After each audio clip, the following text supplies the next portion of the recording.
Collector is the supreme authority ఎక్కడ ధర్నీలో. అవును. అంటే సెంట్రలైజ్ పవర్ మొత్తం కలెక్టర్ దగ్గర. అంటే సింగిల్ మ్యాన్ ట్రాన్స్ఫర్ కొడితే ల్యాండ్ రికార్డ్స్ మారిపోతాయి ఆడ. రైట్. ఇక్కడ భూభారతి అడ్వాంటేజెస్ చూడండి. కలెక్టర్ గారు, ఎంఆర్ఓ గారు, తహసీల్దార్ గారు, రైట్ కింది స్థాయి వరకు విఆర్ఓస్ కూడా, సర్వేయర్స్ కూడా, అంటే పవర్ అనేది డీసెంట్రలైజ్ చేసింది చట్టం. దీనివల్ల ఏమవుతుంది? అకౌంటబిలిటీ, ఇందాక మీరు అన్నారు చూడండి, ఎంతవరకు ట్రాన్స్పరెన్సీ ఉంది ఈ చట్టం అన్నది బయటికి వస్తుంది, అకౌంటబిలిటీ పెరుగుతుంది. రైట్. ఇంకోటి, మేము భూభారతి తీసుకొచ్చిన తర్వాత మేము చిత్తశుద్ధిగా ఒకటి మాకు కన్సర్న్ డెఫినెట్గా మన ఇక్కడ అనాలిసిస్ గారు ఉన్నారు, మిగతా బీజేపీ అన్నగారు ఉన్నారు, మీరు ఉన్నారు, మన అందరికి తెలిసిన ఫ్యాక్ట్ ఏంటంటే ఆర్ఓఆర్ చట్టం నుంచి ప్రస్తుతం ఉన్న భూభారతి వరకు ల్యాండ్ రికార్డ్స్ అనేది major issue. Not in Telangana, across India, every state. Right. ఆ మేజర్ ఇష్యూని రెక్టిఫై చేస్తూ తెలంగాణ హితానికై ప్రజలు పడుతున్న అవస్థలు ఏదైతే ఉందో సాదా బైనామాల నుంచి పోడు వరకు ఇవన్నిటిని పరిష్కరించే దిశగా భూభారతి 100% పనిచేయాలన్న కోణంలో చిత్తశుద్ధిగా ఈ రాష్ట్రానికి మేము భూభారతి పరిచయం చేయబోతున్నాం. చేయంగానే ఎట్ ఏ టైం రాష్ట్రం మొత్తం ఇంప్లిమెంటేషన్లో తీసుకురాలేదు. అదే ధరణి 1 డేలో across state, right, single man army, కలెక్టర్ని ఏది అయితే డిసైడ్ చేస్తారో అదే. కానీ మీరు అదే ధరణిలో 3 లక్షల నుంచి 3,66,000 నుంచి సాదా బైనామాలు 9,50,000 వరకు ఏదైతే పెండింగ్ గ్రివెన్సెస్ ఉన్నాయో అవి అలాగే ఉన్నాయి యథావిధిగా. కానీ ఇక్కడ భూభారతి వచ్చేసరికి పోడు భూమి, సాదా బైనామా, ఇంతకు ముందు ట్రాన్స్ఫర్ జరిగిన ఏది బీఆర్ఎస్ రూలింగ్ హయాంలో ధర్నీలో మిస్యూజ్ అయిన ల్యాండ్ ట్రాన్స్ఫర్ ఏవైతే ఉన్నాయో అవిటి మీద కమిటీ పెట్టి అవిటిని కూడా జస్టిఫై చేసే, అంటే స్క్రూటినీ చేసే దిశగా ఈ చట్టం పనిచేస్తుంది. రైట్. ఇంకోటి, ఈ చట్టం ఇంప్లిమెంటేషన్ అక్రాస్ స్టేట్ కాదు, 4 మండలాలకి పైలట్ ప్రాసెస్గా ఇల్లు ముందుకు తీసుకెళ్తున్నారు. అంటే ఎంత మెచ్యూర్గా ప్రజాహితానికై ఈ చట్టం ఉండాలన్న కోణంలోనే డిజైన్ చేశారు. ఎవరైనా ఒకవేళ ఇప్పుడు ఈ సెటప్, ఈ అడ్మినిస్ట్రేషన్ సెటప్ ఏదైతే పెట్టామో దానికి క్రిటిసిజం చేయవచ్చు, కానీ చిత్తశుద్ధిని, అంటే హానెస్ట్ ఇంటెన్షన్ని మాత్రం మీరు రెక్టిఫై చేయాలనుకుంటే అది బీజేపీ, బీఆర్ఎస్, ఇతరులు నార్మల్ సిటిజన్ అయినా కావచ్చు, ఈ ప్రాసెస్ని పైలట్ బేసిస్లో నడుస్తున్నప్పుడు మీరు రెక్టిఫై చేసే దిశగా గవర్నమెంట్ పోర్టల్ కూడా ఓపెన్ చేసింది. ఇవి ఇష్యూస్ ఉన్నాయి, కొంచెం రెక్టిఫై చేసుకోండి అని ప్రజలకు కూడా ఆన్లైన్ పోర్టల్ పెట్టింది.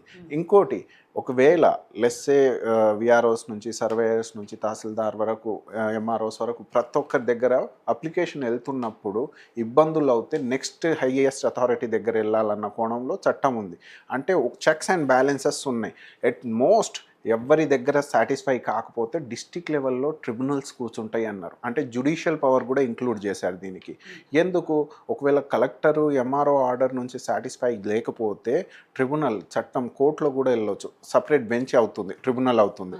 ఆ ట్రిబ్యునల్లో మళ్ళీ 90 డేస్లో, ఓన్లీ 90 రోజుల్లో మీ వర్డిక్ట్ రాలేదనుకోండి, మళ్ళీ కలెక్టర్ ఆ గ్రామ పంచాయతీలో వెళ్ళి ఎక్కడైతే ఇష్యూ ఉందో అక్కడ కూర్చొని, ఆ గ్రామస్తుల మధ్యలో కూర్చొని ఈ ఇష్యూ ఉంది, దీనికి రెక్టిఫై ఎలా చేయాలన్న కోణంలో వాళ్ళతో డిస్కషన్ చేసుకొని రెక్టిఫై చేసే ప్రాసెస్గా వెళ్తారు.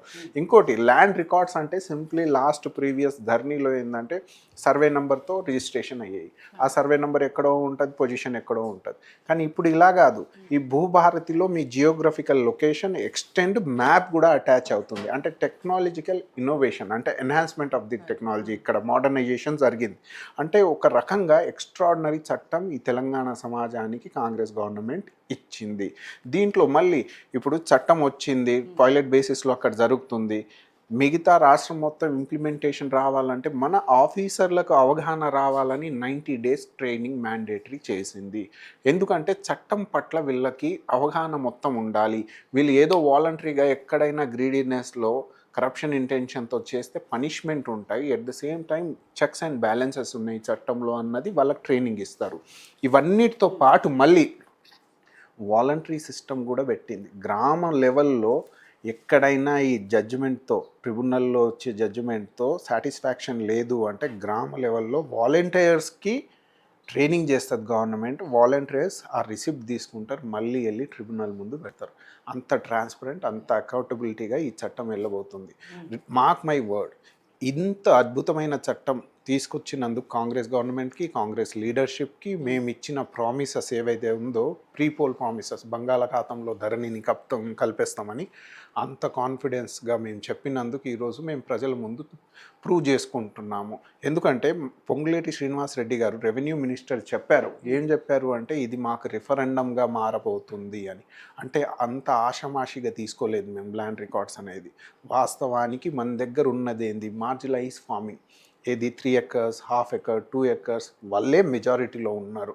వాళ్ళ ల్యాండ్ రికార్డ్స్ చిత్తశుద్ధిగా ఈ గవర్నమెంట్ ప్రొవైడ్ చేయబోతుంది. వాళ్ళ పట్ల ఎవరైతే అత్యాచారాలు, లాక్కోవాలి, ఎంక్రోచ్మెంట్స్ ఇవన్నీ ఉంటాయి అంటే ఫైనాన్షియల్లీ స్ట్రాంగ్ ఉన్నోళ్ళు లోకల్లో like upper cash, lower cash issues రాకుండా, ఎవరిని ఎవరు ధోకా చేయకుండా, రైట్ ఎక్స్ప్లాయిట్ చేయకుండా, అప్పర్ క్లాస్ లోవర్ క్లాస్ని ఎక్స్ప్లాయిట్ చేయకుండా ఓ ఎక్స్ట్రాడినరీ చట్టం డిజైన్ చేశారు. సివియర్ పనిష్మెంట్స్ కూడా ఉన్నాయి ఎవరైనా చేస్తున్నారంటే.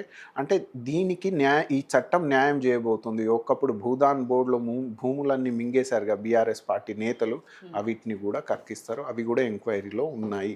ఈ చట్టంలో ఉంది అవన్నీ క్లాజెస్.